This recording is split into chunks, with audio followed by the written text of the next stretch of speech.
Yang mau ngajak nikah kan saya udah nolak. Assalamualaikum warahmatullahi wabarakatuh. Salam toleransi. Selamat malam Izin Stitch ya yang punya channel. Mendengar cerita santri yang cantik ini yang begitu manja dengan ayahnya. Dari segi kata-katanya dia nggak takut, nggak ragu mengungkapkan apa yang telah terjadi yang dialaminya kepada ketika diwawancarai di depan orang ayahnya sendiri gitu kan. Ayahnya begitu sedih ya. Sabar Pak ya, mudah-mudahan ambil hikmah di balik ini semua ya.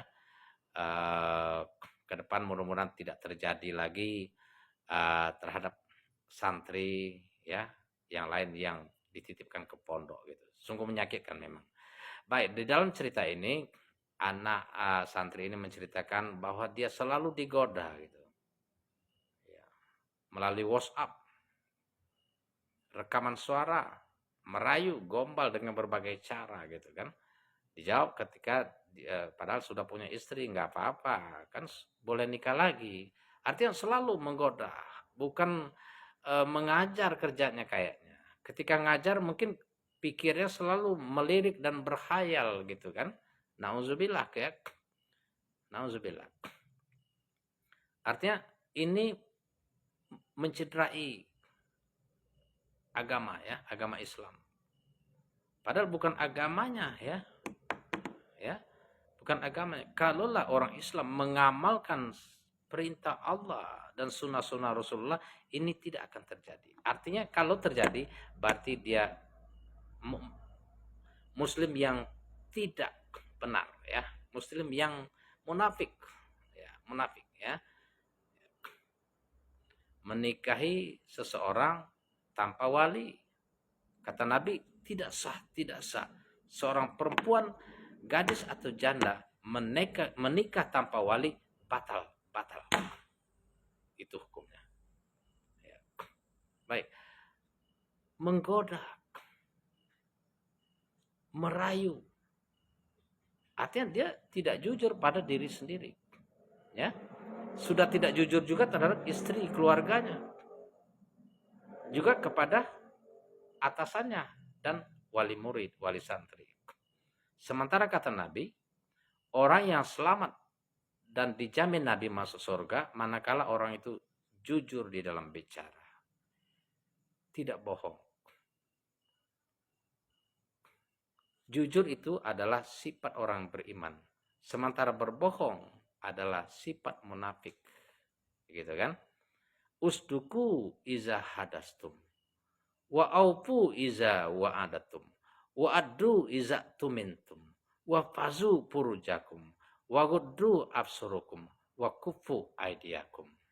Nah, ini sunnah Rasulullah yang mengatakan, jaminlah untukku 6 perkara, saya jamin kalian masuk surga.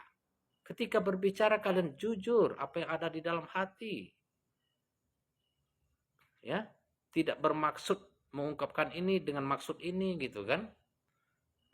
Ini yang dilakukan Ustadz berarti dia sudah tidak jujur.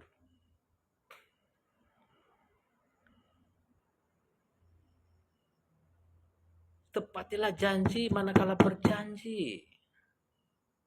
Pasti ketika menerima santri itu berjanji akan mendidik, akan mengajar, kan, akan membimbing, kan. Berarti sudah ikat janji. Amanahlah kata Nabi ketika diberi amanah. Ini sudah batal ini, sudah tidak amanah. Ya, harus menjadi guru, menjadi pendidik, membagikan ilmu, memberikan contoh akhlak yang baik, maka semuanya sirna. Ya. Mari kita pelajari ini ya. Ini sunnah Rasulullah sallallahu alaihi wasallam. Wa fazu furujakum kata Nabi, jagalah kemaluanmu. Nah, ketika kita menggoda seseorang, mencumbui seseorang walaupun melalui WhatsApp, walaupun melalui sosial media, ini sudah mencumbui. Artinya bayangan, khayalan, kata-kata itu semua sudah zina hukumnya. Itu adalah dosa. Wa ghuddu absarukum. Jagalah pandanganmu, kata Nabi. Nah, apa yang terjadi pada Ustadz ini? Tentu dia tidak mengontrol pandangannya. Ketika melihat santrinya yang cantik, mungkin sedang berkembang gitu kan, mungkin pikirnya kemana-mana gitu. Dengan pikiran kemana-mana tadi akibat dari pandangan liar, tidak dikontrol, tidak dijaga, maka terjadilah berbagai usaha agar mengikuti hasratnya tadi. Akhirnya terjadilah hal-hal yang tidak diinginkan. Maka kita muslim itu memang harus jaga pandangan loh. Ya, bukan main di dalam ayat-ayat Al-Quran, jagalah pandanganmu. Matamu dikendalikan. Karena apa? Setiap pendengaran, penglihatan, hasrat di hati, itu semua akan diminta pertanggungjawaban. Inna sam'a wal basar wal fu'ada kullu. Ya. Akan diminta pertanggungjawaban semuanya. Jadi bahaya sekali. Ya.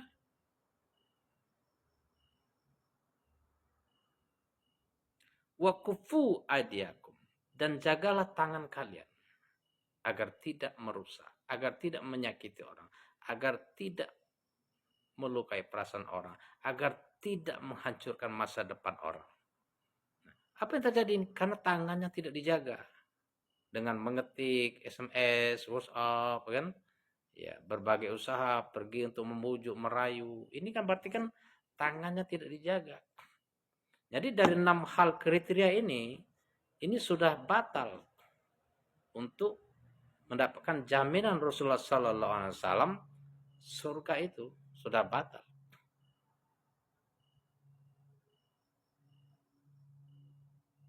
Mari kita berpikir bersama, siapapun yang mendengar video singkat ini, apapun profesi kita, entah ini ustadz, guru, ulama, gitu kan, ya, pelatih, pendidik, jaga jarak. Bagi pendidik, jaga jarak kepada santri atau murid-muridnya. Jangan terlalu dekat. Semua itu tergantung dengan gurunya. Ya kan? Tergantung dengan pelatih. Yang namanya murid itu, ya namanya anak-anak gitu kan. Ya, ada aja yang bisa digoda, dirayu, dicumbui, ditipu dengan berbagai iming-iming kan, dengan berbagai latar belakang kan. Ya, kita kan tahu kalau kita guru itu kan tahu ini anaknya begini, ini begini. Ya kan? Anak itu bangga kalau dekat dengan gurunya, dengan ustadznya, pasti bangga. Tetapi jangan disalahgunakan kebanggaan itu, gitu kan?